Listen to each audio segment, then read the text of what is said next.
పాండవులు అటు నుంచి విరాట్ రాజ్యంలోకి అడుగు పెట్టేశారు. ధర్మరాజు మొట్టమొదటి లోపలికి వెళ్ళగానే విరాట్ రాజు చూశాడు. మీరెవరు? మీ పరిచయం ఏమిటి? నా పేరు కంక.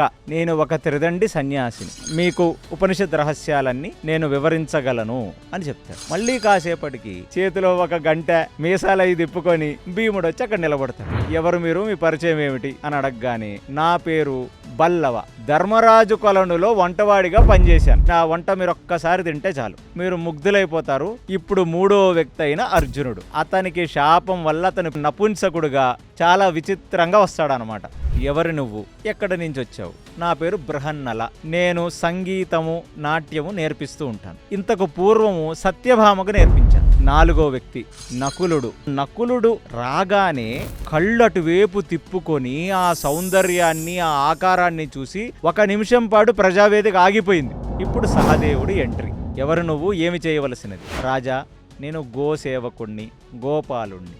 ఆవుల ఎప్పుడూ కూడా నిత్యం ఆనందంగా ఉంటే నాకు ఆనందం, అలా చూసుకునే బాధ్యత నాది.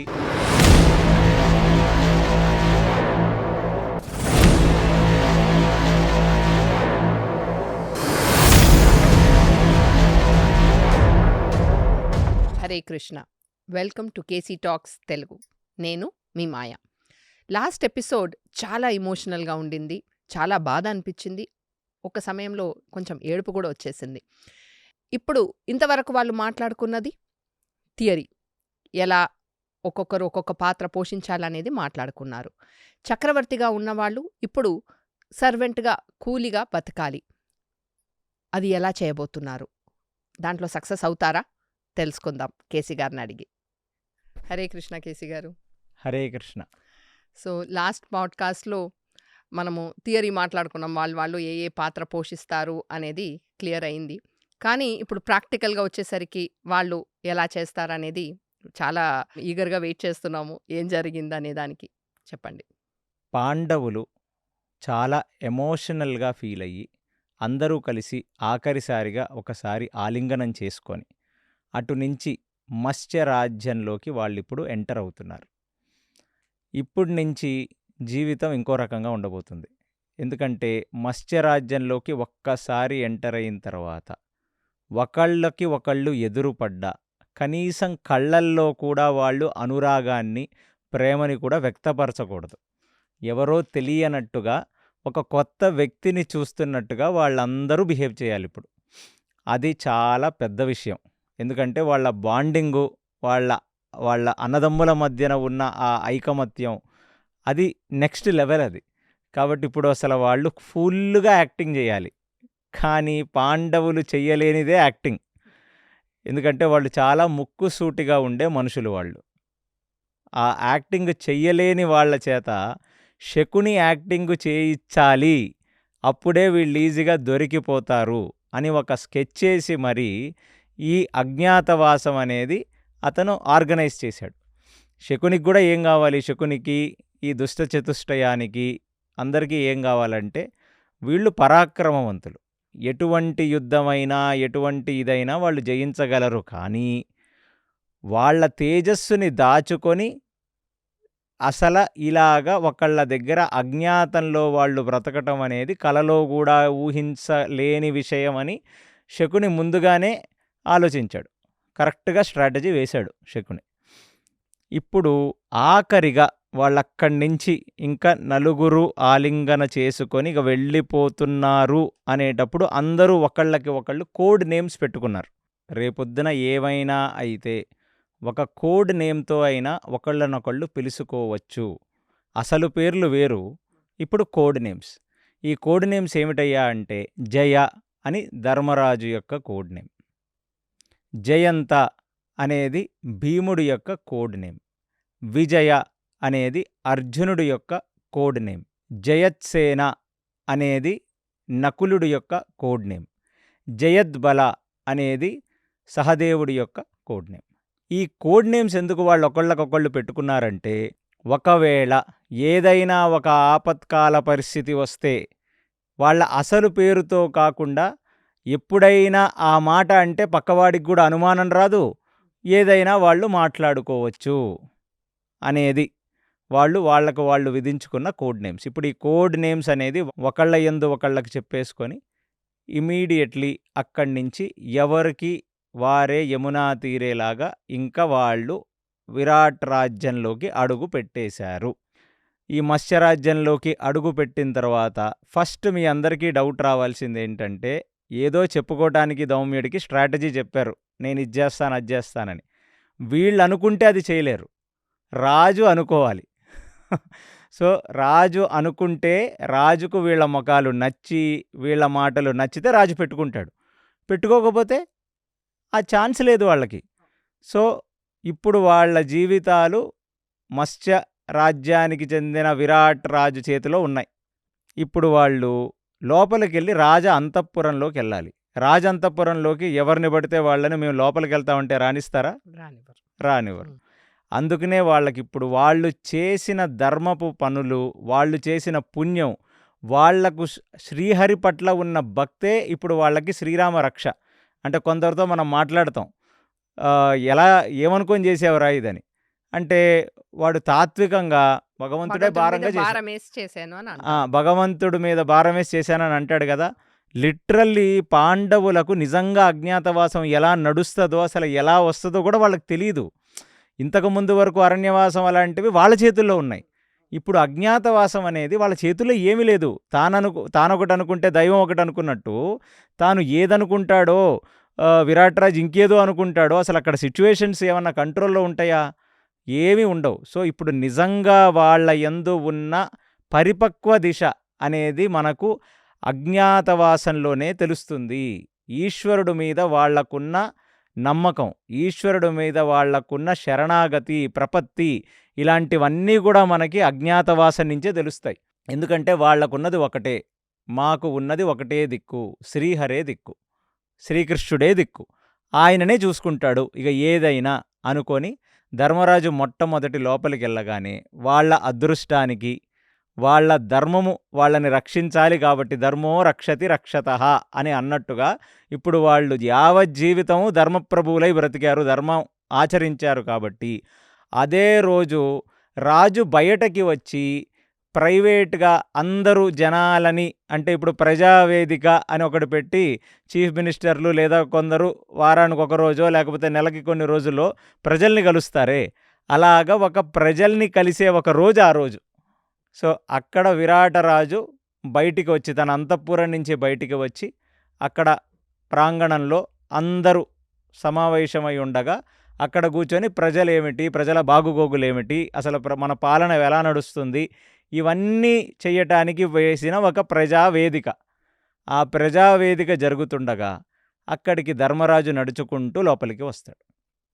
ధర్మరాజు లోపలికి రాగానే ఆయన ఎలా ఉన్నాడు?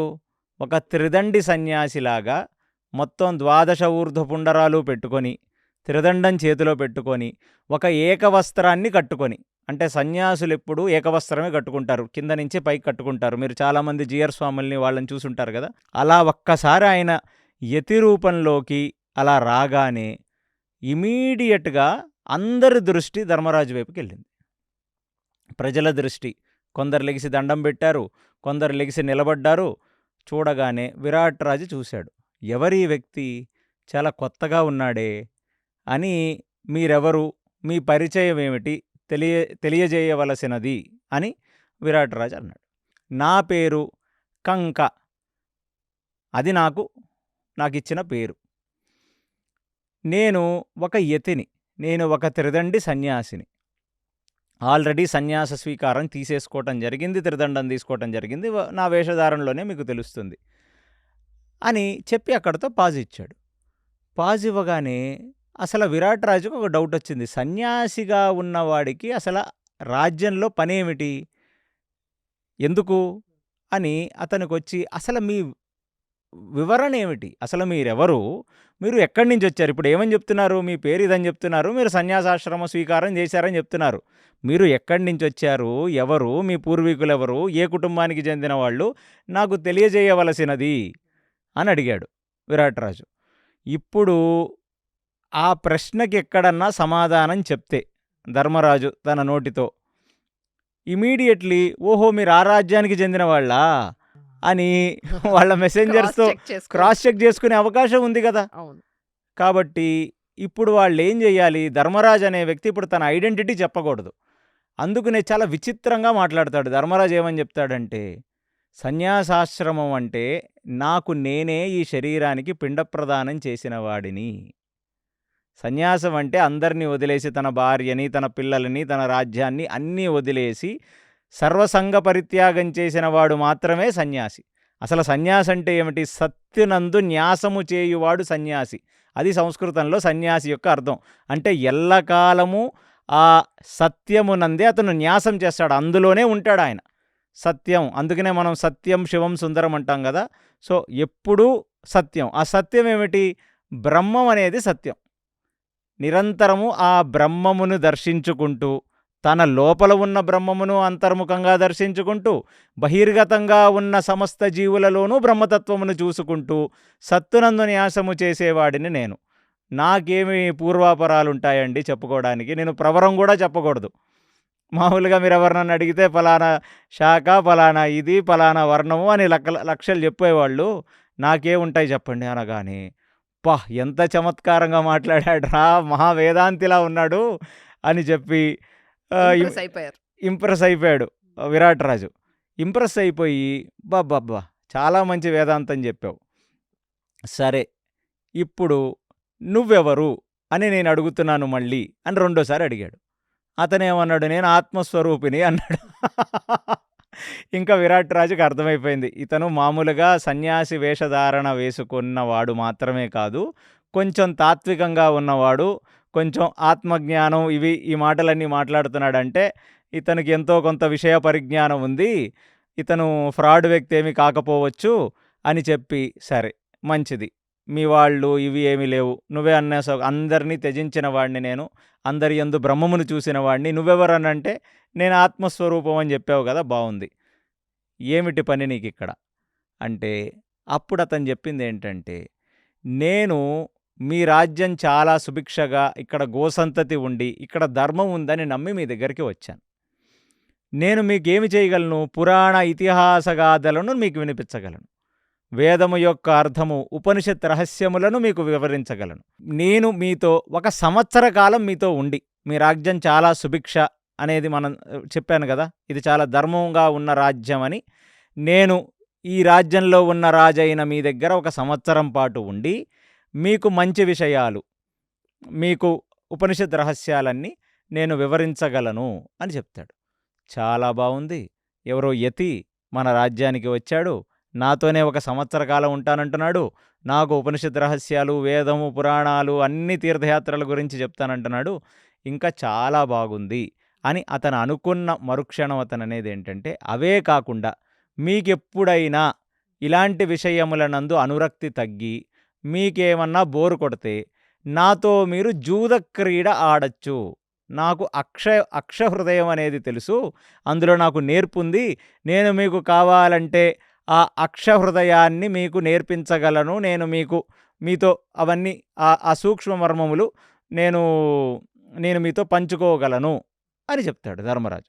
చెప్పగానే ఇంకా విరాట్ రాజు తినగానే ఫుల్గా ఇంప్రెస్ అయిపోయి, అతని మాట, అతని వ్యవహారం అంతా ఇంప్రెస్ అయిపోయి, కానీ నీ ముఖం చూస్తుంటే కంక నాకు ఏ యాంగిల్లో చూసినా ఒక యతిలాగా కనబడట్లేదు, ఏదో ఒక పెద్ద చక్రవర్తిలాగా, ఏదో ఒక పెద్ద రాజులాగా నువ్వు కనబడుతున్నావు. అంటే తేజస్సు తగ్గలేదంటారా? తేజస్సు తగ్గదు. ఆయనకి ఉన్న వరం ఏమిటంటే, యక్షుడు ఆయనకిచ్చిన, అంటే తన తండ్రైన యమధర్మరాజు మిమ్మల్ని ఎవరూ గుర్తుపట్టలేనట్టుగా మీరు ఆ యొక్క పాత్రలలో ఇమిడీకృతమై ఉంటారని చెప్పాడు అంతే. అంటే వీళ్ళు సన్యాసి కాదేమో అనే డౌట్ రాకుండా ఉంటుందే తప్ప ఆ తేజస్సు దాగే తేజస్సు కాదది. డైమండ్ని ఎంత ఎక్కడ పెట్టుకున్నా మెరుపు ఎలా తగ్గుతుంది, అలాగా నిన్ను చూస్తుంటే మాత్రం స్వామి అస్సలు ఒక యతిలాగా మీరు కనిపించట్లేదు, మీరు ఎవరో మహాచక్రవర్తిలాగా, మహా మేధస్సు కలిగిన రాజులాగా, ఎవరో అశ్వమేధ యాగాలు, రాజసూయ యాగాలు చేసిన మహాచక్రవర్తులుంటారు. వాళ్ళంతా చాలా పుణ్యాత్ములైన రాజులు. రాజైన ప్రతివాడు అశ్వమేధ యాగాన్ని, రాజసూయ యాగాన్ని చెయ్యాల్సిన అవసరం లేదు. అసలు రాజసూయ యాగం ఆ టైములో చేసిన ఏకైక రాజు భూమండలం మీదున్నది కేవలం ధర్మరాజు మాత్రమే. అలాంటి వ్యక్తి అలాంటి రాజసూయ యాగం చేసినప్పుడు తూర్పు దిక్కునందు వెళ్ళి భీముడు విరాట్రాజుని జయించి వస్తే విరాట్రాజు సుదేష్ణ లైన్లో నిలబడి యుధిష్ఠిరుడు కాళ్ళకు దండం పెట్టి కానుకలు సమర్పించిన వాళ్ళంతా. వయసులో కూడా ధర్మరాజు ఈ యొక్క విరాట్రాజు కంటే వయసులో ఇంచుమించు ఒకటో లేకపోతే కొంచెం అటు ఇటు తక్కువ అయి ఉంటుంది. అంటే సమకాలీకులు వీళ్ళిద్దరూ. అంత చేసిన వ్యక్తి కూడా గుర్తుపట్టలేకపోతున్నాడు. అది తన తండ్రైన ధర్మరాజు యక్షుడిగా పరిశీలడికి అతనికి ఇచ్చిన వరం తప్ప తేజస్సు దాగట్లేదు. ఇప్పుడు ఆ తేజస్సు దాగలేదు కాబట్టి ఒకటేశాడు. ఏమనేసాడంటే, నువ్వే వచ్చి కొన్నాళ్ళు రాజ్యం ఎలా రాదు, నిన్ను చూస్తుంటేనే గొప్ప చక్రవర్తిలాగా ఉన్నావు అని అనగానే అతనేమి చమత్కారంగా అనలేదు. బాగా అంటే పూర్వం రాజులు ఎవరైనా గొప్ప యతులు, గొప్ప తపోదీక్ష కలిగిన వాళ్ళు వస్తే రాజనేవాడు ఎప్పుడు రాజ్య గర్వంతో బ్రతకడండి. ఎవరైనా డిటాచ్డ్గా కూడా ఉంటారు. డిటాచ్డ్గా కూడా ఉంటారు. ఎప్పుడైతే ఇంత గొప్పవాడు వస్తానన్నాడో, నువ్వే ఇక్కడ నించొని కొన్నాళ్ళు రాజశాసనం చెయ్యరాదు, నేను నీ దగ్గర నుంచి నేర్చుకుంటానన్నాడు. అనగానే ఇమీడియట్లీ విరాటరాజు యొక్క ఆ హంబుల్నెస్కి ధర్మరాజు చాలా సంతోషం, మీరు ఇది చెప్పారు, కానీ నేను నిజంగా యతిని, సర్వసంగ పరిత్యాగిని, నేను రాజులకు అవి ఇవి మంచి విషయాలు నేర్పుతుంటాను. అందుకనే మీరు చూస్తే ఈ చాలామంది కలియుగంలో ఉన్న ఇప్పుడు ఒక 1000 సంవత్సరాలు, ఒక 500 సంవత్సరాల కిందట ఉన్న రాజులకు కూడా రాజగురువులు ఉంటారు. ఆ రాజగురువులందరూ యతులే. శ్రీకృష్ణదేవరాయలకి కూడా అలాగా ఒక వ్యాసరాయ తీర్థులని ఒక పెద్ద యతి, ఆయనకి గురువు. ఆయన వస్తే శ్రీకృష్ణదేవరాయలు నించొని ఆయన సింహాసనం మీదే అతన్ని కూర్చోబెట్టేవాడు అనేది మనకి ఇతిహాసం చెప్తుంది. అలా చోళులకు, కాకతీయులకు, చాణుక్యులకు అలా రాజగురువులు ఉన్నారు. ఆ గురువులు యతులే ఉండొచ్చు. అలాగా ఆ దృష్టితో విరాట్రాజు ధర్మరాజుని అడగటం జరిగింది. అసలు విరాట్రాజు అతన్ని రాజసింహాసనం మీద కూర్చోబెట్టడం ఏమిటి, ఆ రాజ్యం ధర్మరాజుదే. ఎందుకంటే రాజసూయ యాగం చేసి గెలిచిన ప్రతి రాజ్యము ధర్మరాజుదే. ఒక రకంగా చెప్పాలంటే అజ్ఞాతవాసం అనేది వారి రాజ్యంలోనే వారు అజ్ఞాతవాసం చేస్తున్నారని కూడా మీరు చెప్పుకోవచ్చు. నవ్వి, చాలా మంచిది రాజా, బట్ నేను మాత్రం మీ పక్కనే ఉండి ఈ 1 సంవత్సర కాలం మీకు అన్ని మంచి ఇవి చెప్తానండి. సో విరాట్రాజు కూడా ఏమనుకున్నాడు, ఇలా మహాయతి నాతో 1 సంవత్సరం ఉంటానంటున్నాడు, మన అదృష్టం, మన రాజ్యానికి మంచి రోజులు వస్తాయి, జనాలకి ఇంకా ధర్మమునందు పూనిక పెరుగుతుంది, ఇక్కడ వర్షాలు అవి వచ్చి ధాన్యము అన్నీ సుభిక్షగా ఉంటుందని చెప్పి, ఓకే కంక నువ్వు అలాగే మా పక్కనే ఉండవలసినది అని ప్రార్థిస్తే వచ్చి తన పక్కన ఉన్న సింహాసనం మీద ఆయన్ని కూర్చోబెట్టుకొని, రాజసింహాసనం మీద కూర్చున్నప్పటికీ పక్కన ఉన్న ఆ మినిస్టర్లు వాళ్ళు వీళ్ళు కూర్చున్న సింహాసనం మీద అతన్ని కూర్చోబెట్టుకుంటాడు. ఈయన కూర్చోబెట్టుకున్న కొన్ని నిమిషాల్లో మళ్ళీ అంటే ప్రజలు వస్తుంటారు, రాజుగారితో మాట్లాడుతూ ఉంటారు, ఇవి జరుగుతూ ఉంటాయి కదా. అది ప్రజావేదిక. అది ఆ రోజు రాజు బయట ఉండి ప్రజల బాగుగోగులు తెలుసుకోవాలి. మళ్ళీ కాసేపటికి ఇంకొక వ్యక్తి వస్తాడు. ఆ వ్యక్తి ఎలా వస్తాడట అంటే, పైనంతా బేరుబాడీతో, అంటే ఒక వంటవాడు, పాతకాలంలో ఉన్న వంటవాడిని మీరు ఊహించుకోండి. వంటవాడు ఎలా ఉంటాడు, పైన మీరు అనుకుంటున్నట్టు ఉతర్యం గితర్యం వేసి షట్టు గిట్టు వేసి ఉండడు కదా ఇప్పుడులాగా పాతకాలం. కింద ఒక పంచగట్టి, నడువుకు ఒక ఉతర్యం చుట్టి, చేతిలో పైన కూడా చుట్టుకొని ఉండొచ్చు, ఒకటి చుట్టుకొని చేతిలో ఒక గంట అది వేసుకొని మీసాలు అవి తిప్పుకొని భీముడు వచ్చి అక్కడ నిలబడతాడు. చూడగానే అసలు ఫస్ట్ ఆఫ్ ఆల్ విరాట్ రాజుకి ఆ స్వరూపం చూడగానే ఫస్ట్ చాలా కామెడీగా అనిపిస్తుంది. ఏ యాంగిల్లో కూడా వీడు వంటవాళ్ళలాగా లేడేమిట్రా నాయన, అవేమి భుజన్ రా నాయన ఇంతుంది, అదేం వక్షస్థలం రా నాయన, ఇదేం 6 ప్యాక్ బాడీ రా నాయన, ఇతనేదో పెద్ద ఒక చాలా భీకరమైన చక్రవర్తి, బాగా కసరత్తు చేసి బాగా ఆ తేజస్సు అది చూస్తుంటే అసలు ఇది ఏ రకంగా కూడా నమ్మశక్యంగా లేదు. ఇమీడియట్లీ ధర్మరాజు పక్కనే కూర్చొని మనసులో అనుకున్నాడు, ఒక్క భీముడు పాస్ అయితే చాలరా నాయన, మిగతావన్నీ కూడా ఈజీగా మనం పాస్ అయిపోవచ్చు అని అనగానే, ఎవరు మీరు, మీ పరిచయం ఏమిటి అని అడగగానే భీముడు, నా పేరు బల్లవ, నేను పూర్వం ధర్మరాజు కొలనులో వంటవాడిగా పనిచేశాను. ఇక్కడ చెప్పాలి. ఎందుకంటే ధర్మరాజు యతి కాబట్టి ఏమి చెప్పాల్సిన అవసరం లేదు. గట్టెక్కేసాడు ఆయన. ఇక్కడ చెప్పాలి, నువ్వెవరు? నీ భార్య ఏమిటి? నువ్వు ఏ ఊరు నుంచి వచ్చావు? ఏమిట్రా అని అడిగితే చెప్పాలి కదా! నేను పూర్వం ధర్మరాజు కులంలో వంట పని చేశాను. వంట పని చేశాను. దాని తర్వాత నాకు మీరు నా శరీరం చూసి అతనికి అర్థమైపోయింది. ఇది ఇది చెప్తే నమ్మేది కాదు. నెక్స్ట్ క్వెషన్ అదే వస్తదని. నా శరీరం చూస్తే మీకు అర్థమవుతున్నట్టుంది. నాకు వ్యాయామం అంటే చాలా ఇష్టం. రోజు పొద్దున్నే జిమ్‌కెళ్ళి 3 గంటలు జిమ్ చేస్తుంటాను నేను. ఓకే. కసరత్తులవి చేస్తుంటాను పొద్దున్నే. హనుమాన్ దండక్స్, ఇండియన్ దండక్స్ అన్నీ చేసి పెద్ద పెద్ద వెయిట్స్ అవి లిఫ్ట్ చేస్తాను. దానివల్లొచ్చిన శరీరం రాజా ఇది. ఎందుకంటే నాకు దాని యందు అనురక్తి. ప్లస్ వంటవాడినేనా అంటే అదే కాదు. అప్పుడప్పుడు నాకు మల్ల యుద్ధాలు కూడా చాలా ఇంట్రెస్టు. సో, నేను ధర్మరాజు కొలనులో అప్పుడప్పుడు మల్ల యుద్ధాలవి జరిగినప్పుడు నన్ను రాజుగారు రమ్మంటే నేనెళ్ళి మల్ల యుద్ధాలవి చేస్తుంటాను. అది నా హాబీ. ఇది నా ప్రొఫెషన్. ప్రొఫెషన్‌ని, హాబీని 2 కలిపి వేరువేరుగా చూడాలి మీరు. 2 కలిపి చూడొద్దు.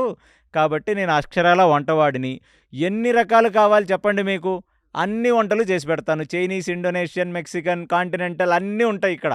మీరు నాకు ఒక్క ఆదేశం ఇస్తే చాలు. మీకు ద బెస్ట్ ఫుడ్ రెడీ. కాబట్టి నా వంట మీరొక్కసారి తింటే చాలు. మీరు ముగ్ధులైపోతారు. అందులోనూ నాకు క్షత్రియులకి ఎలాంటి భోజనాలిష్టమో, వాళ్ళ రుచులెలాంటివో అన్నీ ఎరిగిన వాడిని నేను. కానీ ఏం చేస్తాం, కాలం కలిసి రాక ధర్మరాజు గారు ఇలాగా వనవాసానికి వెళ్ళిపోయారు. ఒకసారి వారు ఈ అరణ్యవాస, అజ్ఞాతవాసాలు ముగించుకొని మళ్ళీ వెనక్కి తిరిగి రాగానే నాకొక కబురు పంపుతారు. నేను మళ్ళీ వెళ్ళి ఆయన దగ్గరే చెయ్యాలి. ధర్మాత్ములైన రాజుల దగ్గర మాత్రమే నేను పని చేస్తాను. మీరు చాలా ధర్మాత్ములని నాకు తెలిసింది. కాబట్టి మీ ఇష్టం స్వామి ఇది అని. ఇమ్మీడియేట్‌లీ అతన్ని చూసి ఇప్పుడు ఎలాగో రాజు కదా! వంటలన్నాడు, మీకు బాగా రుచికరమైన భోజనాలు చేస్తానన్నాడు. కానీ అతను వైభవం అది చూసి అతన్ని అనిపించలేదు. కాబట్టి నువ్వు ఈ పని కాదు, నీకు ప్రొటెక్షన్, నా సైన్యంలో ఉండే బాధ్యతలు అవి ఇవి ఇస్తాను అని అన్నాడు. అంటే భీముడు మామూలుగా ఏదైనా ఒక విషయం ఒకసారే చెప్తాడు. ఇప్పుడు ఎక్కడ భీముడు మొఖం మీద నేను అడిగింది నాకు ఇస్తే ఇవ్వు, లేకపోతే నేను పోతానంటాడేమో అని ధర్మరాజు అక్కడే ఒక సస్పెన్స్ లాగా చూస్తున్నాడు. చూడగానే కానీ ఎంతైనా అన్నకి ఆ టెన్షన్ ఇవ్వకూడదు కదా! నేను నిజంగా చెప్తున్నాను రాజా, నాకు ఆ రాజ్యమో, మీరన్నట్టు ఆ భటులో, ఆ సేనాధిపతి పొజిషను అవన్నీ చేసే అంత స్కిల్ లేదు నాకు. ఆకారం చూసి తమరు మిస్‌లీడ్ అయిపోతున్నారు. తమరు కన్‌ఫ్యూజ్ అవుతున్నారంతే. వంట బాగా చేస్తాను, బాగా తింటాను, బాగా వ్యాయామం చేస్తాను. ఎప్పుడన్నా మీరు కుస్తీ పోటీలకు పంపిస్తే వాళ్ళతో యుద్ధం అది చేస్తాను. అంతే వచ్చు నాకు. అంతకంటే నాకు పెద్దగా బుర్ర లేదు. నేనేమి చేయలేనంటాడతను. అనగానే ఇమ్మీడియేట్‌లీ అతన్ని చూసి అతను చెప్పిన మాటలు నమ్మశక్యంగానే అనిపించవు.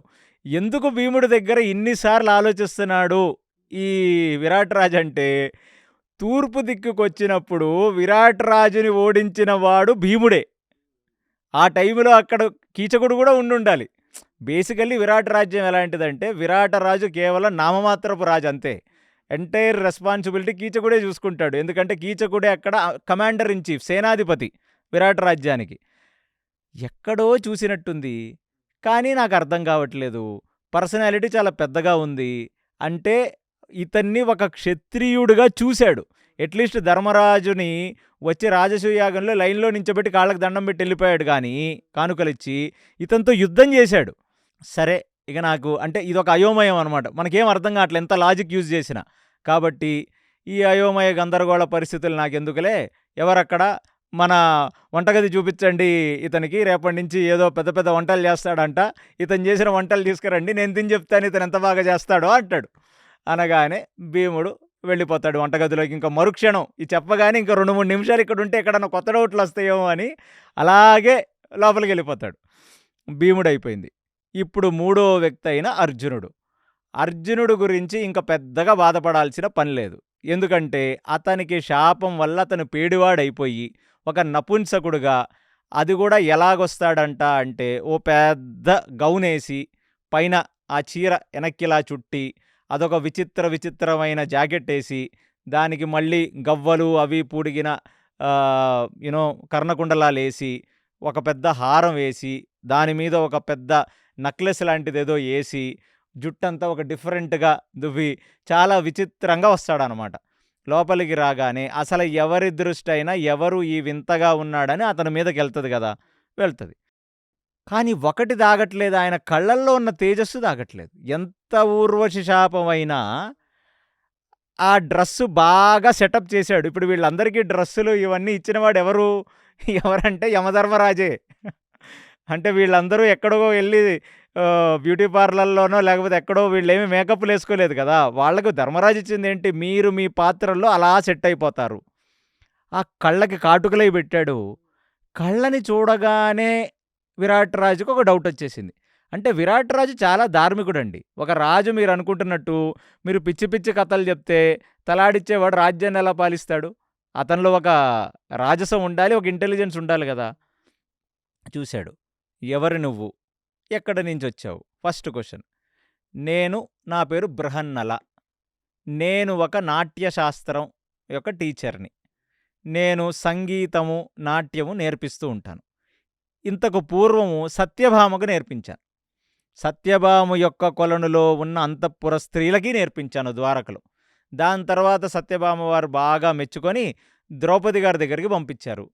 సో, నేను కొంతకాలం ద్రౌపది దగ్గర ఉన్న చిలికెత్తలకి, అంతఃపురంలో ఉన్న స్త్రీలకి నృత్య శాస్త్రాన్ని నేర్పించాను. ఇప్పుడు కాలం కలిసి రాక వాళ్ళు వెళ్ళిపోయారు. కాబట్టి నేను గూడా ధర్మప్రభువులైన రాజ్యాల్లో ధార్మికమైన రాజు ఎవరు అంటే మీరని నేను తెలుసుకొని నేను మీ దగ్గరకు వచ్చాను. నేను కేవలం ఒక నపుంసకుడిని. నేను నాట్యం నేర్పించగలను ఆడవాళ్ళకి అని చెప్పి అలా నించుంటాడు. విరాట్ రాజు చాలా తీక్షణంగా చూసి, నీ కళ్ళల్లో చూస్తే నువ్వసల స్త్రీలాగానే నాకనిపించట్లేదు. ఒక పురుష అహంకారం ఉంది. అంటే ఒక పురుషుడికి ఒక రకమైన కళ్ళుంటాయి. స్త్రీకి ఇంకొక రకమైన కళ్ళుంటాయి. అందుకే మీరెప్పుడన్నా ఒకసారి ఓన్లీ కళ్ళు పెట్టి అదేదో ఒక క్విజ్‌లో ఓన్లీ సినిమా వాళ్ళ కళ్ళవి పెట్టి చూస్తే మగవాడి కళ్ళు, ఆడవాళ్ళ కళ్ళు ఈజీగా తెలిసిపోతాయి. కాబట్టి నా కళ్ళు, కనుబొమ్మలు, కంట్లో ఉన్న తేజస్సు ఇవేవి చూసినా నువ్వు ఏ రకంగా కూడా నాకు స్త్రీలాగా కనపడట్లేదే. ఎందుకిప్పుడు ఇంత తీక్షణంగా చూడాలంటే ఇతను చేసే పని విరాటరాజు యొక్క అంతఃపుర స్త్రీలతో. కాబట్టి రాజు యొక్క అంతఃపురం, రాణి యొక్క అంతఃపురంలో ఉండాలి. రాణి యొక్క అంతఃపురంలో ఉన్న స్త్రీలతో పాటు ఆయన ఉండాలి గదా! అక్కడ సేఫ్టీ ఏమిటి? కాబట్టి అతనిప్పుడు చెప్తాడు. మీరు ఆలోచించిన విధానం కరెక్టే. నేను ఒకప్పుడు పురుషుడినే. నేను పుటకతో పురుషుడినే. కానీ చెయ్యరాని తప్పు చేసి ఒక దౌర్భాగ్యపు స్థితిలో ఒకళ్ళు బాగా క్రోధంతో నాకిచ్చిన శాపం వల్ల నేను నపుంసకుడినైపోయాను. ఇప్పుడు నాలో ఆ పుంసత్వం లేదు నాలో. నాలో మగతనమే లేదు. నేను కంప్లీట్‌లీ ఇప్పుడు ఇలాగ బృహన్నలగా ఉండి నేను కేవలం ఈ నాట్యశాస్త్రాన్ని మాత్రమే నమ్ముకొని నేను బ్రతుకుతున్నాను. కర్మపీడిత జీవిని నేను. ఈ శాపగ్రస్త జీవిని నేను. అంటే ఒక రకమైన సింపతి. అంటే ఇతనికి ఆ డౌట్ రాకూడదు. ఆ కంట్లో తేజస్సు చూసి అమ్మో! ఇతనిలో సో, ఇతను మాట్లాడిన మాట కర్మ. కర్మ వల్ల ఇలాగైపోయాను నేను. శాపగ్రస్తుడిని. కాబట్టి ఇంక రాజా మీరు దాని గురించి మరీ నన్ను నొక్కి నొక్కి అడిగి నాకు ఆ పూర్వం గుర్తొచ్చి బాధపడేలా ఎందుకు చేస్తారు? నేను ఖచ్చితంగా వీళ్ళ రాజ్యాల్లో పనిచేశాను. కాబట్టి మీరు నన్ను పెట్టుకోవలసినది అని ప్రార్థిస్తే, అప్పుడు విరాట్ రాజుకి తనని చూసి తను శాపగ్రస్తుడని, తను ఇదని చూసి కొంచెం ఆయన చెప్పిన మాట నమ్మశక్యంగానే ఉంది. ఎందుకు ఎవడైనా అంటే ఇప్పుడు ఎవడన్నా ఒకటి దగ్గరికెళ్ళి ఏరా ఇలా అయిందంటే నా కర్మండి అని అన్నాడనుకోండి. ఇంకేమి నొక్కి నొక్కి ఏమడుగుతాం? ఎందుకయిందో ఏమిటో అవన్నీ ఎందుకు మనకి? కాబట్టి అవేమీ అడగకుండా వాళ్ళ కూతురైన ఉత్తరని పిలుస్తాడు. పిలిచి ఉత్తరకు చెప్తాడు. ఏమిటంటే ఆయన సత్యభామకే నాట్యశాస్త్రాన్ని నేర్పించిన వాడట. సత్యభామ కొలనులోనే నాట్యశాస్త్రం నేర్పించిన వాడట. 2 ద్రౌపది యొక్క అంతఃపుర స్త్రీలు రాజకాంతలకు నేర్పించిన వాడంట. అలాంటి వాడు మన రాజ్యానికి వచ్చి మనల్ని అడగటమే మనకి మహద్భాగ్యం. కాబట్టి ఉత్తరని తీసుకొని నువ్వు దయచేసి ఈయన దగ్గర నాట్యశాస్త్రాన్ని, సంగీతాన్ని నేర్చుకోవలసినది అని చెప్పి ఉత్తరని దగ్గరికి తీసుకొని మా అమ్మాయికి నాట్యం అంటే పిచ్చండి. నన్ను ఎన్ని రోజుల నుంచి అడుగుతుంది. మేము ఈ టీచరు, ఆ టీచర్ అని చూస్తున్నాం. మీరు చూస్తే పెద్ద పెద్ద వాళ్ళకే అంతఃపుర స్త్రీలకే నేర్పించారు. కాబట్టి మీరు దొరకడం మా అదృష్టం. కాబట్టి మా అమ్మాయిని మీరు స్వీకరించి గురువుగా మీరు ఉండి తనకి నాట్యశాస్త్రాన్ని నేర్పించవలసినది అని ఆ మాట చెప్తాడు. ఆ ఒక్క మాటకి కట్టుగా ఉండి అర్జునుడు ఎందుకు నేను ఈ మాట ఇప్పుడు చెప్తున్నాననేది విరాట పర్వం లాస్ట్‌లో చెప్తాను. ఎందుకంటే ఉత్తర ఈయనకి అట్రాక్ట్ అవుద్ది అర్జునుడికి. అందుకు ఇప్పుడు అతనేంటంటే ఒక గురువుగా స్వీకరించి నేర్పించవలసినది అని విరాట్‌రాజు అన్నాడు కాబట్టి ఇంక తనని ఒక కూతురుగా చూస్తాడిగ అర్జునుడు ఆ రోజు నుంచి. ఇంకా రెండో క్షణం అక్కడుంటే మళ్ళీ ఏమైంది? ఏమిటి? ఈ ప్రశ్నలంతా ఎందుకని, రాజా ఇంక మాకు సెలవు మేము వెళ్ళిపోతాం అని చెప్పి ఇమ్మీడియేట్‌లీ జంపు. ఎవరైనా కరెక్ట్‌గా 5 నిమిషాలు అడిగిన ప్రశ్నకు ఆన్సర్ ఇవ్వటం అక్కడి నుంచి జంప్. ఎక్కువ మాట్లాడితే మళ్ళీ అక్కడున్నవాడు ఎవడన్నా గుర్తుపట్టి సత్యభామ కొలనా? ఎవరికి నేర్పించావు అందులో? అని ఇవన్నీ క్వెషన్‌లు క్రాస్ అడుగుతాయని క్వెషనింగ్. క్రాస్ క్వెషనింగ్ లేకుండా వెళ్ళిపోయాడు. ఇప్పుడు నాలుగో వ్యక్తి నకులుడు. అసలు ఇప్పుడు వరకు మీరు నకులుడిని చూసి నకులుడు ఎవరు? పాండవుల్లో ఏం చేశాడు? ఏమిటి? ఇవన్నీ మీరు తెలుసుకోలేదు. ఈ ఒక్క సిట్యుయేషన్‌లో వ్యాస మహాభారతంలో నకులుడు రాగానే అసల ఎవ్వరూ కూడా అక్కడ ఉన్నవాళ్ళు అంటే ధర్మరాజొచ్చినప్పుడు, భీముడొచ్చినప్పుడు, అర్జునుడొచ్చినప్పుడు చూడని వ్యక్తులు కూడా కళ్ళు అటువైపు తిప్పుకొని ఆ సౌందర్యాన్ని, ఆ ఆకారాన్ని చూసి ఒక నిమిషం పాటు ప్రజావేదిక ఆగిపోయింది.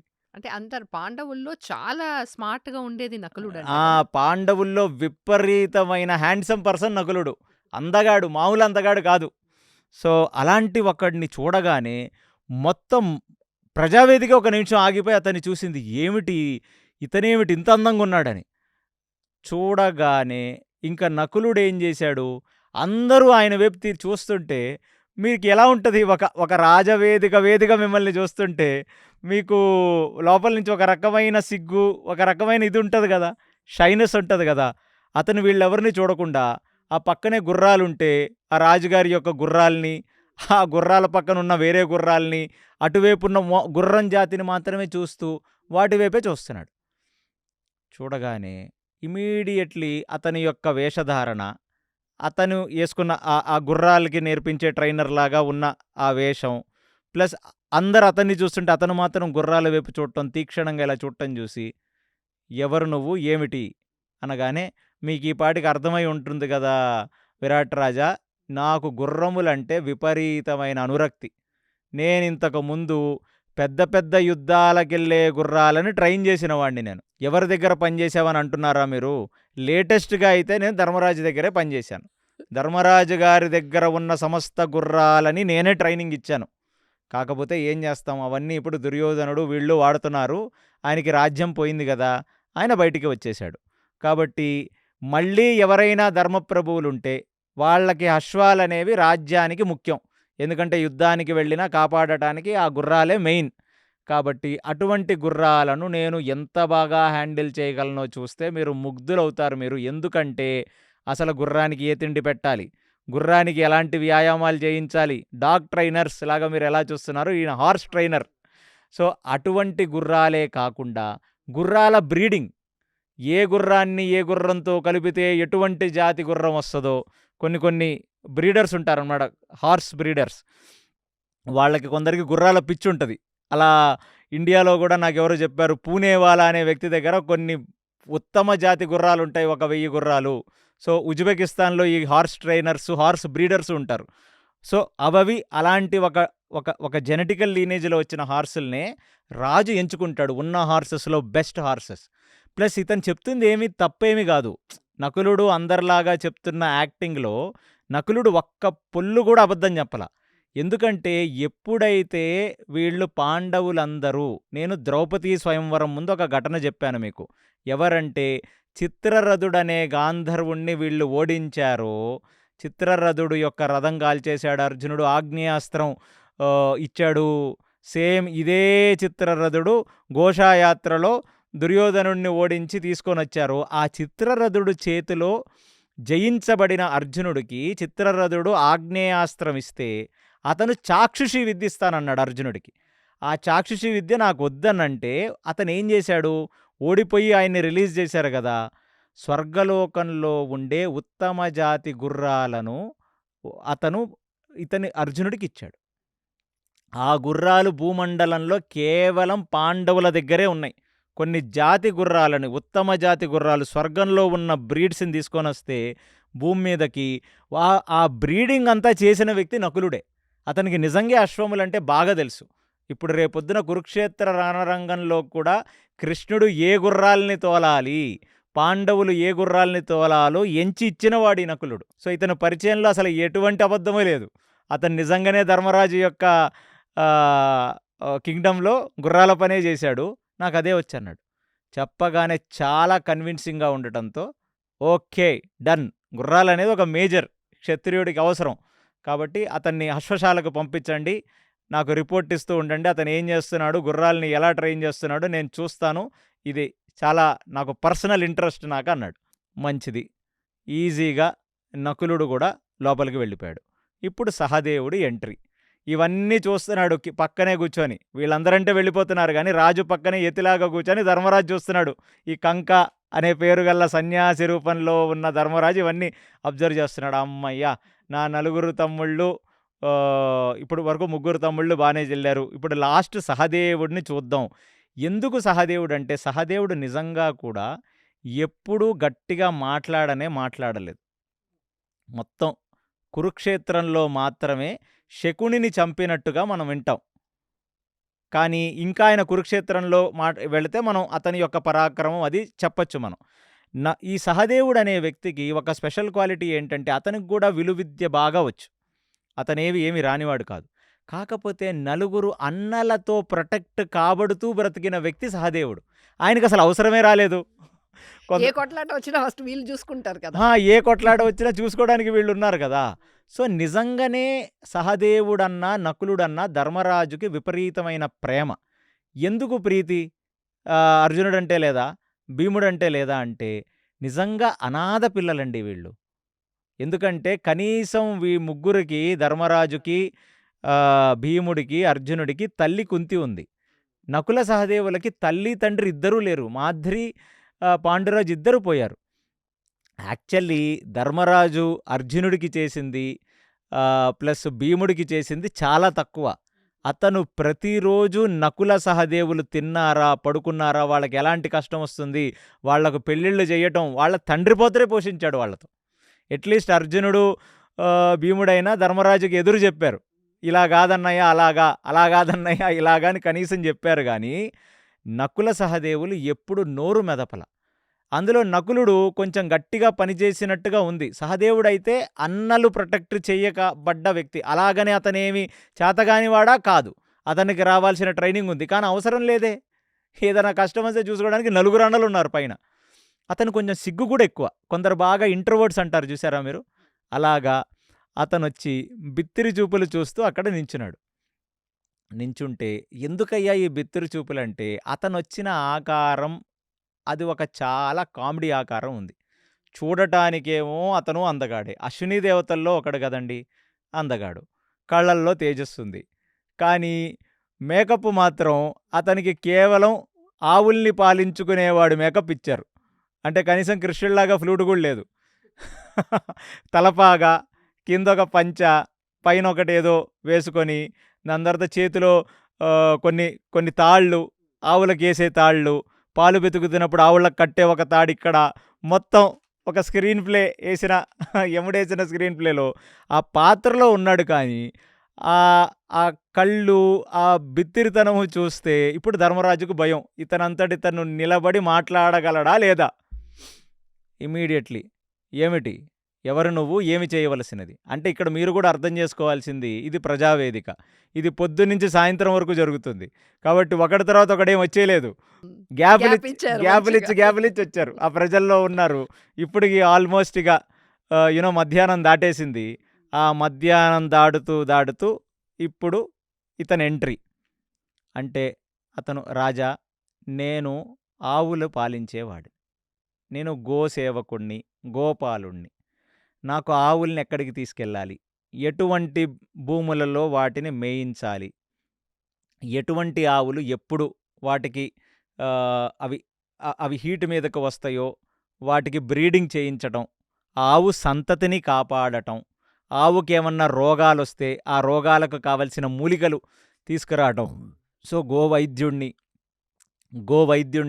గోపాలుణ్ణి. సో ఆవులు ఎప్పుడూ కూడా నిత్యం ఆనందంగా ఉంటే నాకానందం, అలా చూసుకునే బాధ్యత నాది. నేను పూర్వం హస్తినలో కేవలం ఈ గోపాల వృత్తినే చేశాను. ఆ గోపాల వృత్తిలో కూడా ఎటువంటి గడ్డి ఆవుకిష్టమో అటువంటి అడవుల్లోకే తీసుకెళ్తాను నేను. ఇదంతా చూస్తే మీకు కృష్ణుడు గుర్తొస్తున్నాడు కదా! సేమ్ యాక్చువల్లీ ఒకానొక శాస్త్రంలో చెప్పబడిందేంటంటే, సహదేవుడికి నిజంగా ఆవులంటే ప్రేమ. ఆయన కృష్ణుడు ఎప్పుడు కనపడ్డా కూడా ఆయన దగ్గర నుంచి ఆవులు, ఆవు యొక్క వైభవం, ఆవుల్ని ఎలా మేతకు తీసుకెళ్ళాలి, ఆవుల్ని ఎలా టాపిక్స్ ఎప్పుడు కౌ రిలేటెడ్ టాపిక్సే related. కృష్ణుడితో అతను సంవాదంలో ఉండేవి సహదేవుడికి. ఇమ్మీడియట్లీ నేను మీ రాజ్యాన్ని వెంచుకోవటానికి రాజా, అన్ని రాజ్యాలలోకి పోలిస్తే గోసంతతి మీ దగ్గరే ఉంది. గోవులు ఎక్కడుంటాయో అక్కడ ధర్మం ఉంటుంది. కాబట్టి ప్రభువులు మీరింత గోసంతతి పెట్టుకున్నారంటే మీరెంత ధర్మాత్ములై ఉంటారు.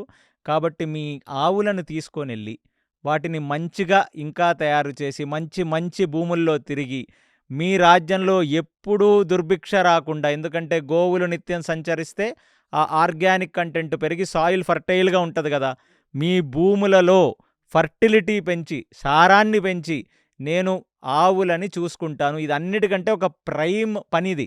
ఇదేమి మీరు అనుకుంటున్నట్టు అశ్వాల పని అంటే అదో పెద్ద గొప్ప పని అని, యుద్ధానికి వెళ్ళి అశ్వాలని చూసుకోవడం, లేకపోతే భీముడు వంట చేస్తే తిండి లేని ఎవడు బ్రతుకుతాడని, అలా కాదు. అన్నిటికంటే మూలమైన పనే ఇది. అది తెలిసిన విరాట్ రాజు అందుకని అన్ని ఆవుల్ని పెట్టుకున్నాడు. ఈ రాజ్యంలో ఉన్న ఆవుల్ని అపహరిస్తారు నెక్స్ట్ ఈ కౌరవులంతా వచ్చి. కాబట్టి అటువంటి ఆవుల పని, అన్నిటికంటే ప్రైమ్ పని, అందరికంటే చిన్నోడు హ్యాండిల్ చేయాలి. అది ధర్మరాజు టెన్షన్ లోపల. విరాట్ రాజు చూస్తాడు, ఏమిటి నీకు తెలిసిన కొన్ని ఆవు జాతులు చెప్పు, ఆవులకి ఏ ఇష్టమైన మేతో చెప్పు అని అడుగుతాడు. టకా చెప్పేస్తాడు సహదేవుడు.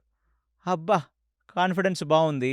సో ఎక్కడెక్కడ తీసుకెళ్తావు, ఎలాంటి పచ్చిక బయళ్లల్లో వాటిని మేత ఇస్తావు, అప్పుడు ఎలాంటి పచ్చిక బయళ్లల్లో మేత వేస్తే ఆవులు ఆనందపడతాయి, ఆవులకు వచ్చే రోగాలేమిటి, కొత్తగా ఏమన్నా రోగాలు వస్తున్నాయా, వాటికి ఏ మూలికలు వాడతావు, టకా సహదేవుడు చెప్పగానే ఇంకా ఫుల్ ఇంప్రెస్ అవుతాడు. ఇంప్రెస్ అయ్యి ఇంత తేజస్సు ఉంది ఈ వ్యక్తిలో, తీసుకుపోయి ఎందుకు ఆవుల పాల ఇవ్వంచటం అని చెప్పి ఏమంటాడంటే, నీకు నేను ఒక పొజిషన్ ఇస్తాను, నువ్వు ఆవుల్ని చూసుకో, ప్లస్ నువ్వు మా సేనాధిపతి కింద ఒక ప్రధానమైన పాత్ర పోషించగలవా, అంటే కమాండర్ ఇన్ చీఫ్ కింద ఒకానొక ముఖ్యమైన వాడు అవ్వగలవా అంటే, రాజా నేను నిజంగా చెప్తున్నాను, నేను చూడటానికి అలా కనపడుతున్నానే కానీ నాకు నిజంగా ఆవులంటేనే అనురక్తి. నేను నిత్యం గోసేవే చేస్తాను. నాకు గోసేవే భగవత్ సేవ, అదే నా స్వధర్మం. నేను అది తప్ప వేరే ఏ పని చెయ్యలేను అని కాన్ఫిడెంట్గా సహదేవుడు మాట్లాడితే, ఆవుల పట్ల ఆయనకున్న ప్రీతి అనురక్తి చూసి ముగ్ధుడై విరాట్ రాజు లెగిసి, ఇతన్ని మన గోశాల చూపించండి, రేపటి నుంచి ఆవుల్ని బాగా చూసుకొని ఆయన, నీకు ఆవుల పట్ల ఉన్న వాత్సల్యం చూసి నాకే చాలా ఆనందం వేసింది అని ఎప్పుడైతే చెప్తాడో, ఇంకా ధర్మరాజు ఇప్పుడు ప్రశాంతంగా ఒక పెద్ద శ్వాస తీసుకుంటాడు. అమ్మయ్యా, నా నలుగురు తమ్ముళ్ళు విరాట్ రాజు కొలువులోకి జాయిన్ అయిపోయారు, ఇంకా నాకిప్పుడు ఎటువంటి బాధ లేదు అనేసరికే ఆల్మోస్ట్ మధ్యాహ్నం దాటిపోతుంది.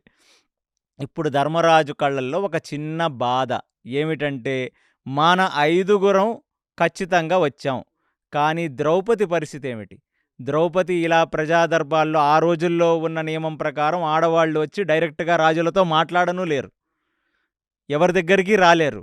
మరి రాలేని వాళ్ళు అసలు ద్రౌపది ఏమిటి, వెనక వాళ్ళందరి వెనక నించుంది అని ఒక్క నిమిషం ఆలోచిస్తూ ఉండగా, ధర్మరాజుకి ఇప్పుడు అన్నిటికంటే పెద్ద టెన్షన్ ద్రౌపదికి ఏమవుతుందని. ధర్మరాజు కళ్ళ ముందు ఉండడు. నలుగురు తమ్ముళ్ళు వాళ్ళ దగ్గరికి వచ్చినప్పుడు కనీసం ధర్మరాజు కళ్ళ ముందే ఇవన్నీ జరిగాయి. ఆడది ఏమిటి పరిస్థితి అంటే, ఇప్పుడు మీరు ద్రౌపది గురించి అర్థం చేసుకోండి, ఎంత సెల్ఫ్ కాన్ఫిడెన్స్ ఉన్న ఆడామైతే ఇప్పుడు ఆమె చేసే పని నాకు తెలిసి మోడ్రన్గా ఉన్న ఆడవాళ్ళెవరు కూడా ఇంత సాహసం చేయలేరు. తను అలాగ నడుచుకుంటూ, చౌరస్తా అంటామే మనం, 4 దారులు కలిసే చోటు వెళ్ళి మధ్యలో నించుంటుంది. నించుంటే ఆమె అందం మామూలు అందం కాదు గదా! ఇంకా ఆమె 4 రోడ్ల మధ్యన నించుంటే అటు పోయేవాళ్ళు, ఇటు పోయేవాళ్ళు, ట్రాఫిక్ జామ్ పైనున్న వాళ్ళు, అయిందంటారా? ఇటు మొత్తం ట్రాఫిక్ జామ్. అంటే ఒక రకంగా మీకు అర్థం కావడం కోసం చెప్తున్నాను. ఒక నిమిషం అందరూ ఆమెను అలా చూస్తూ ఉండిపోయిన వాళ్ళే. అక్కడి నుంచి ఇప్పుడు ముందుకు నడుచుకుంటూ రాజమందిరం అంటే రాణి అంతఃపురం ఎక్కడైతే ఉందో ఆ రాణి అంతఃపురంలో ఉన్న వీధుల్లోకెళ్ళాలి ఇప్పుడు ఆమె. ఇదంతా వాళ్ళు ఆమెకు చెప్పనూ లేదు. ఆమెకామె ఇప్పుడు విధించుకోవాలిది. ఆమె నడుచుకుంటెళ్తుంటే ట్రాఫిక్ జామ్. మనుషులందరూ వాళ్ళ వాళ్ళ పనులు మానేసి అలా చూస్తూ ఉండిపోయారండి ఆమెని. తను చాలా కాన్ఫిడెంట్‌గా అంటే ఇంకేమి చెయ్యలేము అసలు. ఇలాంటి ఒక దౌర్భాగ్యపు పరిస్థితి భూమి మీద ఏ ఆడదానికి రాకూడదండి. అసలలా నిలబడలేరు ఆడవాళ్ళు. అంతమంది మగాళ్ళు ఒక ఆడామ వేపలా తీక్షణంగా చూస్తుంటే ఆడదామ ఎలా ఫీలవ్వాలి లోపల?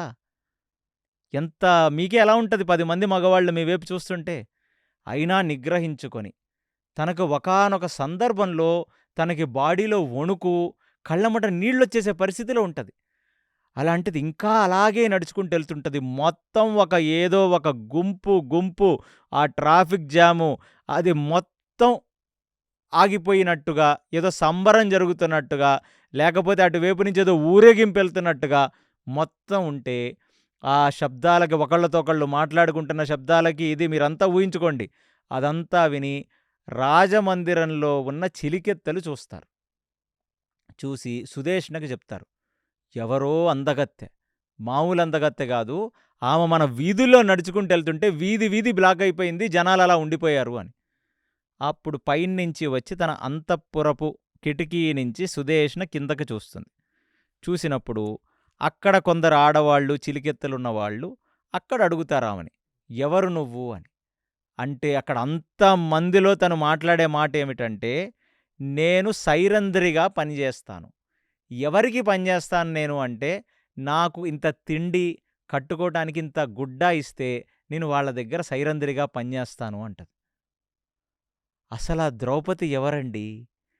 ద్రుపదుడు రాజ్యంలో అయోనిజగా తను 20 ఏళ్ల మనిషి అగ్నిలోంచి అలా నడుచుకుంటొచ్చేసిన ఆవిడకి పెళ్లి చేశాడాయన.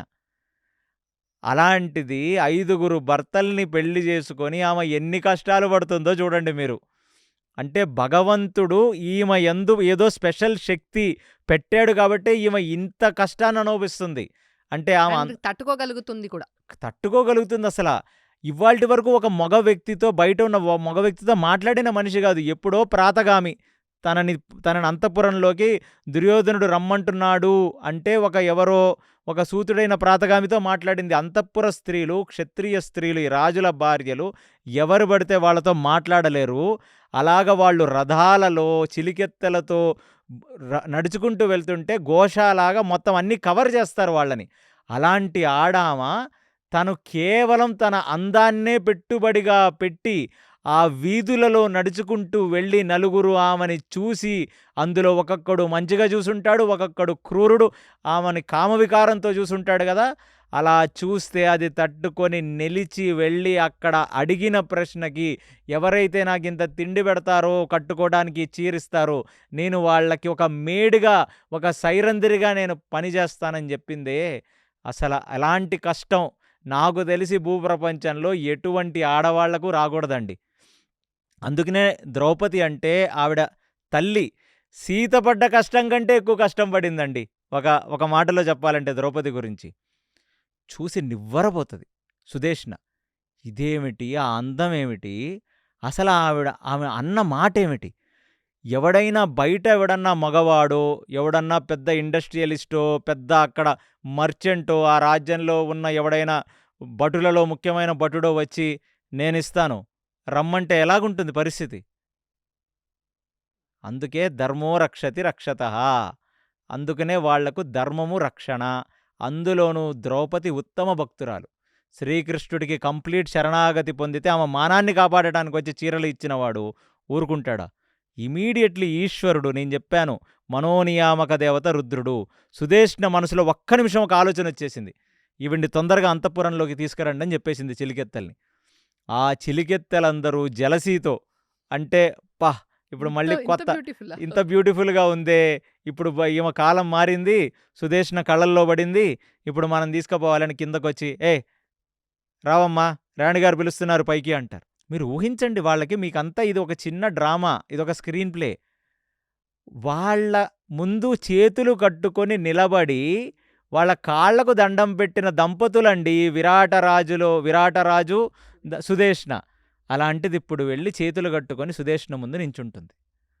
మీరది ఆడవాళ్ళగా మీరు ఎంపథైజ్ చేయండి. మామూలుగా ఆడవాళ్ళు ఒక లెవెల్‌లో బ్రతికిన తర్వాత మళ్ళీ వెళ్ళి ఇంకొకళ్ళ ముందు చేతులు కట్టుకొని అలా నిలబడగలరా? ఎవరు నువ్వు? ఏమిటి నీ పరిస్థితి? అంటే నాదొక విచిత్రమైన గాథ.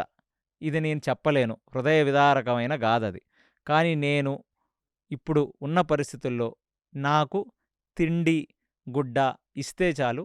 నేను మీకు ఆహ్, ఏ సేవ గావాలంటే ఆ సేవ జేస్తాను అని చెప్తూ ఇమ్మీడియేట్‌లీ మళ్ళీ ఏదో ఒక సేవ చేస్తాను అని అనకుండా, నీచపు పనులేమీ నా వల్ల కావు అని ఒక మాట చెప్తుంది.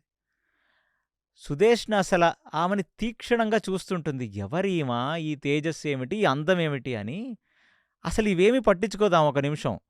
పట్టించుకోకుండా అసలు నువ్వు అందమేమిటి ఇంతుంది? ప్లస్ 4 వీధులలో నిలబడి నాకు తిండికీను, గుడ్డకి లోటుంది. అవిస్తే నేను వాళ్ళ దగ్గర సైరంధ్రిగా ఉంటానని అంటున్నావే, నీకు భయం లేదా? అందులోనూ నీ అందం ఎలాంటిదో తెలుసా? ఆడవాళ్లే నీ అందాన్ని చూసి కుళ్ళుకునేలాంటి అందం. కాబట్టి నేను అంతఃపురంలో నిన్ను పెట్టుకోవాలా? నువ్వు నాకు సైరంధ్రిగా ఉంటావా? నిన్ను చూస్తే మా మహారాజే మనసు మార్చుకుంటాడంది. అర్థమైందా మీకు? అసలు ఇలాంటి హ్యూమిలియేషన్ అనేది, ఇలాంటి దాన్నేమంటారు దాన్ని? అంటే ఇంతకంటే హ్యూమిలియేషన్‌ని తెలుగులో ఏమంటారు? ఇంతకంటే అవమానం, ఇంతకంటే అవమానమండి భూప్రపంచంలో ఏ ఆడదానికి దొరకదండి.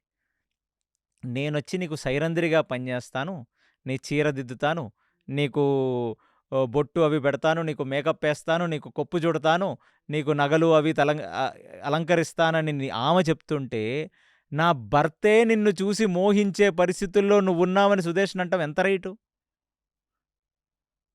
అనగానే ఇమీడియట్‌లీ ద్రౌపది ఇప్పుడు కొంచెం కఠిన వాక్కు అంటే ఏమంటదంటే, నన్ను ఎవరైనా కామపు దృష్టితో, చెడ్డ దృష్టితో చూస్తే వాళ్ళు సాయంకాలం సంధ్యా సమయం లోపల లేదా చంద్రదర్శనం జరిగే లోపల వాళ్ళు చచ్చిపోతారమ్మా. నాకు అలాంటి ఒక వైభవం ఉంది. నన్ను గాంధర్వులే స్వయంగా ప్రొటెక్ట్ చేస్తూ ఉంటారు. కాబట్టి నా భర్త యందు నేను బోలెడంత అనురక్తి ఉండి పాతివ్రత్య ధర్మాన్ని ఆచరించిన దాన్ని. సమయం కలిసి రాక నేను ఒకళ్ళింట్లో పని చేసుకోవటానికి రావలసి వచ్చింది. కాబట్టి అలాంటిది ఏదీ జరగదు. నేను మహాపతివ్రతా శిరోమణిని. మీ అంటే తన భర్తయే తననలా చూసినా అది అతనికి కరెక్ట్ కాదు అనే మెసేజ్‌ని ఇచ్చేసింది. కానీ తన అందాన్ని చూసి సుదేష్ణకి నమ్మాలనిపించింది. అంటే తనకు పెళ్ళయిందని చెప్తుంది. గాంధర్వులే తనల్ని ప్రొటెక్ట్ చేస్తారని చెప్తుంది. కొన్నిసార్లు మనకు అర్థం కాకపోయినా చాలా పతివ్రత ఏదో సమయం కలిసి రాక చాలా బ్యాడ్ సిట్యుయేషన్‌లో వచ్చినట్టుంది అని. తను ఒక పెద్ద యువరాణి గదా! అంటే క్షమించాలని అడగాలి మనం జనరల్లీ. నేనేదో నీ ధర్మాన్ని ఇంత పతివ్రతమైన నిన్ను పట్టుకొని నిన్నలా అడగకూడదు. అందులో ఆమె ముందే చెప్పిందిగా, నీచపు పనులు నాకివ్వరాదు అని ఖచ్చితంగా చెప్పింది. ఇప్పుడు సరేలే ఏదో చెప్తుంది. ఏదో గాంధర్వులంట, వాళ్ళు కాపాడతారంట, ఏదో పాపం అంటే మనసులో ఏమనుకుందో. కానీ దాని తర్వాత వీళ్ళు బంధువులవుతారు. అది ఆ రోజు అనుకోలేదు. ఎందుకంటే ఉత్తరని అభిమన్యుడికిచ్చి పెళ్లి చేస్తారు. అభిమన్యుడు సుభద్ర కొడుకు. అంటే ఒక రకంగా ద్రౌపది కూడా తన తల్లి లాంటిదే. కాబట్టి ద్రౌపది, సుదేష్ణ ఏమవుతారు? వ్యంకుల్లే గదా! కాబట్టి కానీ ఏమో ఆ రోజు అన్న మాటకి తర్వాత ఎంత బాధపడిందో తెలీదు గానీ మనకి. సరే అమ్మ, నువ్వు సైరంధ్రిగా నా దగ్గరే ఉండు. నాకు మాత్రమే పని చెయి. నువ్వు ఎలాంటి నీచపు పనులు అవి నీకు చెప్పం. ఎటువంటి పురుషుడు కళ్ళు పడకుండా నిన్ను నువ్వు చూసుకో అని చెప్పి అటు నుంచి సుదేష్ణ వెళ్ళిపోతుంది. ఇలాంటి ఒక ద్రౌపదికి అంటే కనీసం పాండవుల స్టోరీ వింటే మనకి ఏమి కొంచెం కామెడీగా అనిపించిందేమో గానీ, ద్రౌపది స్టోరీలో ఎంత ట్రామా ఉందో చూడండి. అసల అలాంటి ద్రౌపది ఇంత కష్టపడుతుంటే, ఒకళ్ళింట్లో పనులు చేసుకుంటూ, రాజమందిరాల్లో దుర్యోధనుల భార్యలు, కర్ణుడు భార్యలు వాళ్ళందరూ హంసతూలికా పాన్పుల మీద పడుకొని, పేకాడుకుంటూ, మద్యము, మందు సేవిస్తూ బ్రతుకుతున్నారు వాళ్ళంతా. అసలు నాకిప్పటికి అర్థం కాదు. పాండవుల జీవితంలో ఉన్న ఇంత క్లిష్ట పరిస్థితిని ఎవరన్నా చూపించారా? ఇంత ఇంత దారుణమైన పరిస్థితది. ఎవరి రాజ్యాన్నైతే జయించారో ఇప్పుడు వారి రాజ్యంలోనే పనోళ్ళగా బ్రతుకుతూ, వాళ్ళ భార్య రాణి వీపు తోముతూ, ఆమెకి బట్టలు సరిచేస్తూ, నగలు దిద్దుతూ, వాళ్ళ కొప్పు సరిచేస్తూ, పూలు పెడుతూ బ్రతుకుతుంది. అసలు ఇంతకంటే పెద్ద బాధ భూప్రపంచం మీద ఎవరికన్నా ఉంటదండి? పూలమ్మిన చోట కట్టెలే అమ్ముకోకూడదని మన తెలుగులో సామెతుందే. అలాంటిది ఇలా బ్రతికిన వాళ్ళు అలా ఉండొచ్చా? అది.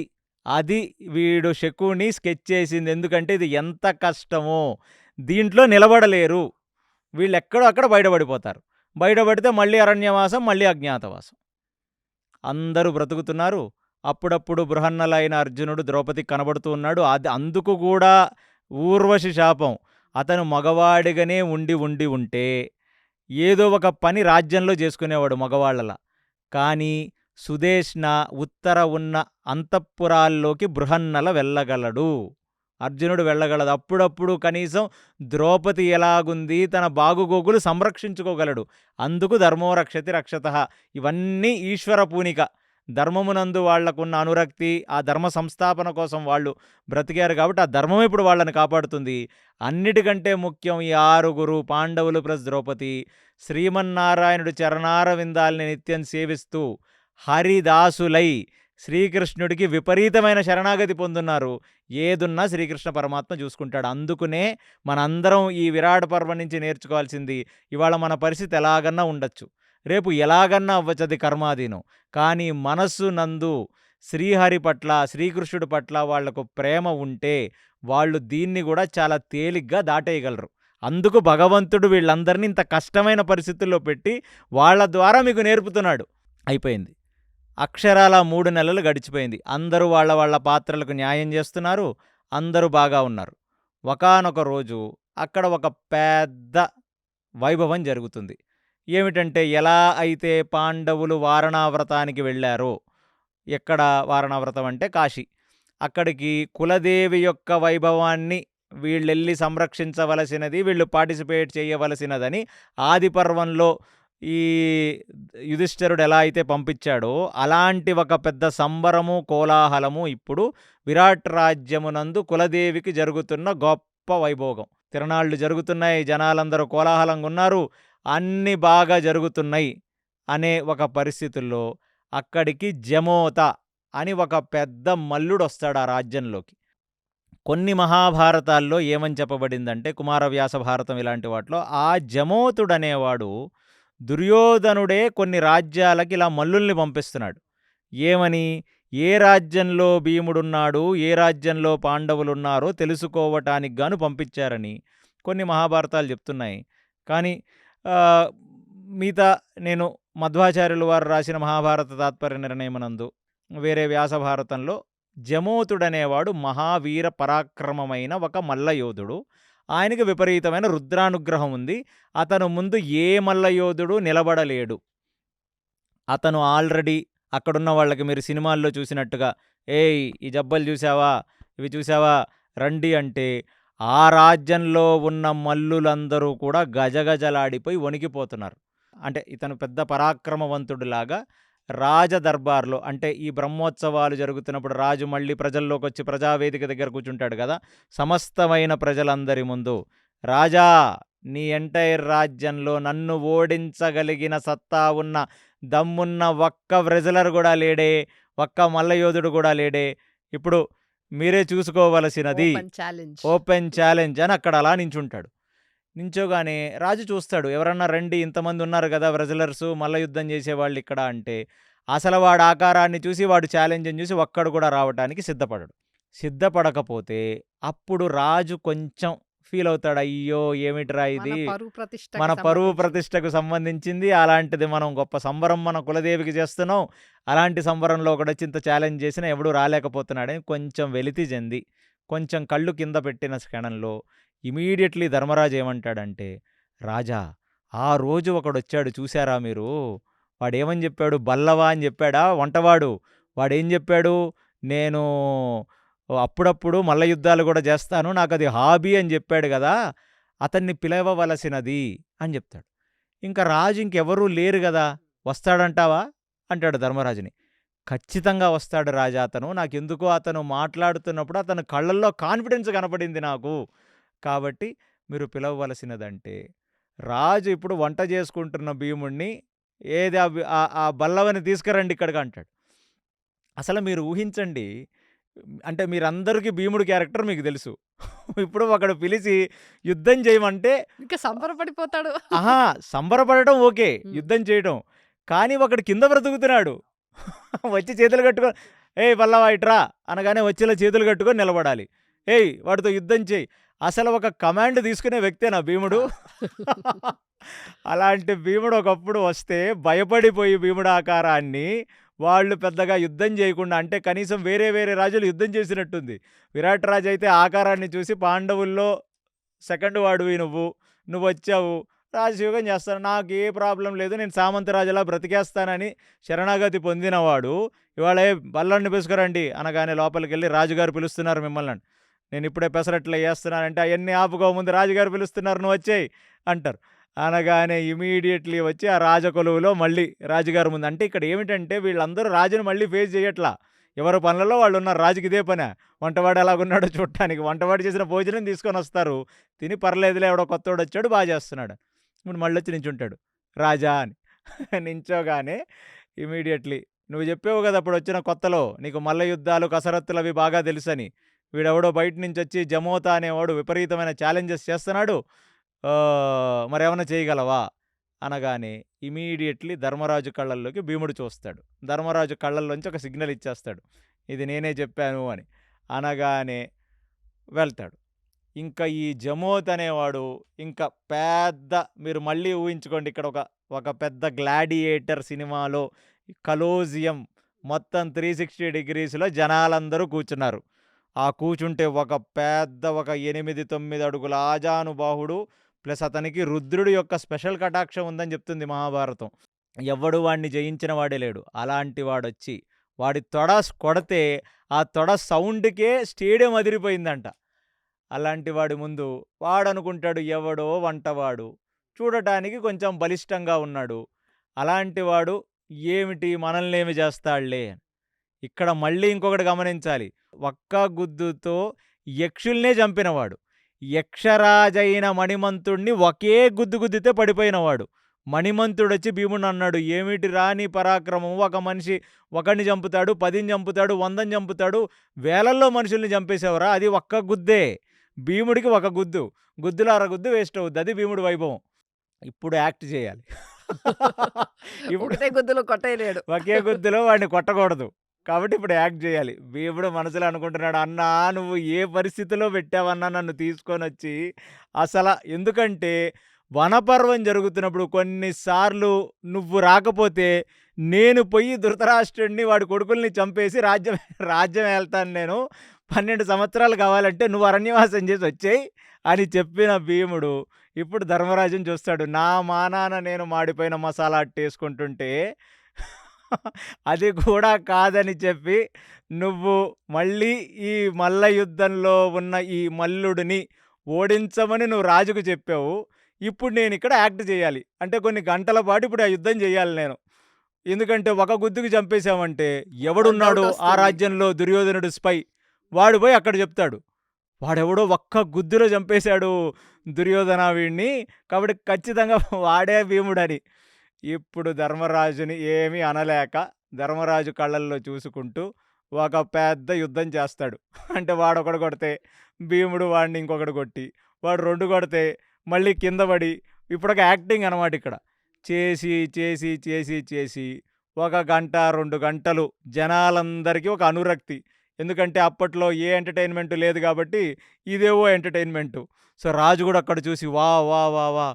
భీముడు భలే జయిస్తున్నాడు. కొన్నిసార్లు ఓడిపోతున్నట్టుగా నటించి వాడి చేత 2, 3 ముష్టిఘాతాలు తిని మళ్ళీ వాడిని కొట్టి ఓవరాల్‌గా ఓ 2 గంటలు ఎంటర్‌టైన్‌మెంట్ ఇచ్చి 2 గంటల తర్వాత తన ముష్టిఘాతంతో ఒక్కసారి ఛాతీలో గుద్దితే నవరంధ్రాల్లోంచి రక్తం వచ్చి ఆ జమోతుడు చచ్చిపోతాడు. అప్పుడు మనసులో అనుకుంటాడు, "అరే! నీకు మూడి ఈ రాజ్యానికొచ్చావు. ఇన్ని రాజ్యాల్లో అందరిని జయించుకుంటూ ఇక్కడికొచ్చి ఇప్పుడు నా చేతిలో నువ్వు సంహరించావు. వాడు కూడా ఒకానొక అసుర తత్వానికి చెందినవాడే. ఈ జమోతుడు, కీచకుడు వీళ్ళంతా వాళ్ళలో అసురావేశం ఉంది." అది చూడగానే ఇంకా విరాటరాజుకి ఒక రకమైన ప్రైడ్. "తీసుకురండ్రా బల్లవని" అని ఇమ్మీడియేట్‌లీ ఆయనకి మెడలో ఉన్న ఒక హారం తీసి ఏసి ఏంటో ఇప్పుడు విరాటరాజు హారం ఇవ్వాలి భీముడికి. ఈ డ్రామా చెయ్యలేని వాడు భీముడండి. ధర్మరాజు వల్ల ఇప్పుడు ఈ డ్రామా చేయాల్సొస్తుంది అతనికి. "ఓకే రాజా, మహద్భాగ్యం రాజా." ఇలాంటివేమన్నా ఉంటే కదా ఫ్యూచర్‌లో కూడా చెప్పండి రాజా, మేము చేస్తాం రాజా. ఇప్పుడెళ్ళి మేము మా దోసేసుకోవచ్చా రాజా? ఇప్పుడెళ్ళి మేము మా వంటగదిలో మేము దోసెలవి ఏసుకోవచ్చా రాజా అంటే, "బేష్! Very nice. నా కాన్ఫిడెన్స్ నీ మీద నిలబడింది." అంటే ఇప్పుడు విరాట్ రాజు అనుకుంటున్నాడు మనసులో, "అబ్బో! మనోడిని ఫ్యూచర్‌లో పెద్ద పెద్ద పెద్ద వాటికి వాడొచ్చు. వీడి పరాక్రమం మామూలుగా లేదని." "సరే నాయనా, ఇక నువ్వు వెళ్ళంటే."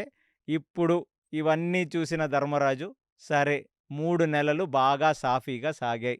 ఇక ముందు గూడా ఈశ్వరానుగ్రహంతో మనం ఎవరికీ దొరక్కుండా, ఎవరికీ తెలియకుండా ఇంకొక 9 నెలలు మనం ఇక్కడ గడపాలి అని ధర్మరాజు తన మనసునందు పూనిక పూనుతూ, దాని తర్వాత ధర్మరాజుని చూసి మంచి అడ్వైజు ఇచ్చావు. నాకు రాలా లోపల నుంచి వాడిని తీసుకొనొచ్చి వాడి చేత చేయించాలని అని ఆ రాజు ముసిముసి నవ్వులతో ధర్మరాజును చూస్తూ, ఇంకా ధర్మరాజు మీద కాన్ఫిడెన్స్ పెరిగిన అవస్థలో ఇవాళ మనం ఈ పాడ్‌కాస్ట్‌ని ముగించుకొని, వచ్చే ఎపిసోడ్‌లో అన్నిటికంటే ఇంట్రెస్టింగ్ అయిన కీచకుడు ఎంట్రీ గురించి మాట్లాడుకుందాం. హరే కృష్ణ. హరే కృష్ణ. ఈ పాడ్కాస్ట్ విన్నారు కదా.